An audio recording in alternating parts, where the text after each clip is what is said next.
بسم اللہ الرحمن الرحیم۔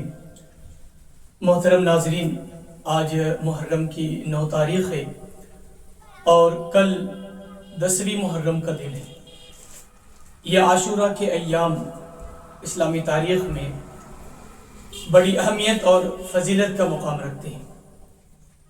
ان ایام میں اللہ رب العالمین نے دنیا کے ظالم اور جابر بادشاہ فرعون کے ظلم سے موسیٰ علیہ السلام اور ان کی قوم کو نجات دی تھی۔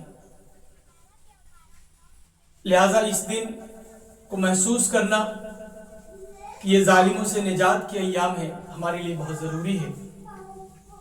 اللہ کے رسول صلی اللہ علیہ وسلم ان دنوں میں روزے کا اہتمام کرتے تھے، اور عبداللہ ابن عباس رضی اللہ تعالیٰ عنہ کی ایک روایت ہے، وہ فرماتے ہیں کہ آج جناب صلی اللہ علیہ وسلم کو ایک تو رمضان کے روزے بڑے پسند تھے، ان روزوں کا بڑا اہتمام کرتے تھے، اور دوسرے رمضان کے روزوں کے بعد جس روزے کا وہ بڑا اہتمام کیا کرتے تھے وہ عاشورہ کے روزے تھے۔ ایسے ہی ایک اور روایت ہے، آج جناب صلی اللہ علیہ وسلم فرماتے ہیں کہ افضل الصیام بعد رمضان شہر اللہ المحرم۔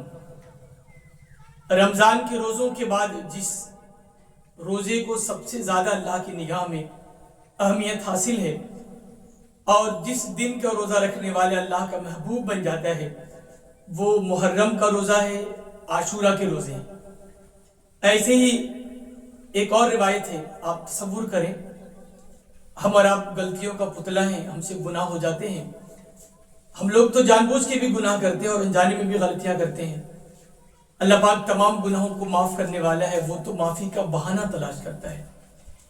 ایک روایت میں آتا ہے کہ عاشورہ کا روزہ رکھنے والا اللہ پاک اس پر اتنا مہربان ہوتا ہے کہ پچھلے 1 سال ہم نے جو گناہ کیے، راتوں میں کیا ہے، دنوں میں کیا ہے، تاریکی میں کیا ہے، اجالے میں کیا ہے، تنہائی میں کیا ہے، اجتماعیت کے ساتھ کیا ہے، وہ گناہ اللہ پاک معاف فرما دیتا ہے ان دنوں میں روزہ رکھنے کی وجہ سے۔ لیکن اس کا کرم دیکھیے، وہ اتنا خوش ہوتا ہے اپنے اس بندے سے جو عاشورہ کے دن کا روزہ رکھتا ہے کہ پچھلا گناہ تو معافی کر دیتا ہے، جو اس نے دیکھا ہم نے دیکھا، وہ جانتا ہے ہم جانتے ہیں، لیکن آنے والے ایام میں جو گناہ ہم کریں گے، ابھی کیے نہیں ہم نے، اللہ پاک ان دنوں میں روزہ رکھنے کی برکت سے وہ گناہ بھی ہمیں معاف فرما دیتا ہے، ہمارے معاف کر دیتا ہے۔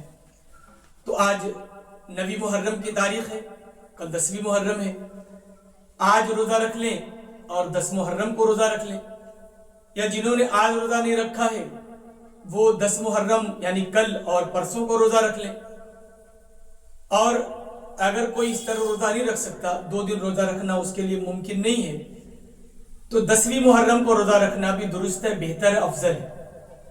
ایسا بالکل بھی پابندی نہیں ہے کہ آپ 9 کو رکھیں اور 10 کو رکھیں، 10 کو رکھیں یا 11 کو رکھیں۔ اگر آپ نے نہیں رکھا 9ویں کا 10ویں کا یا 10ویں کی 11ویں کا، اور آپ 10ویں محرم کو روزہ رکھ لیں، تو یہ بھی آپ کے گناہوں کے لیے کفارہ ہے، اللہ کی رضا کے لیے کافی ہے۔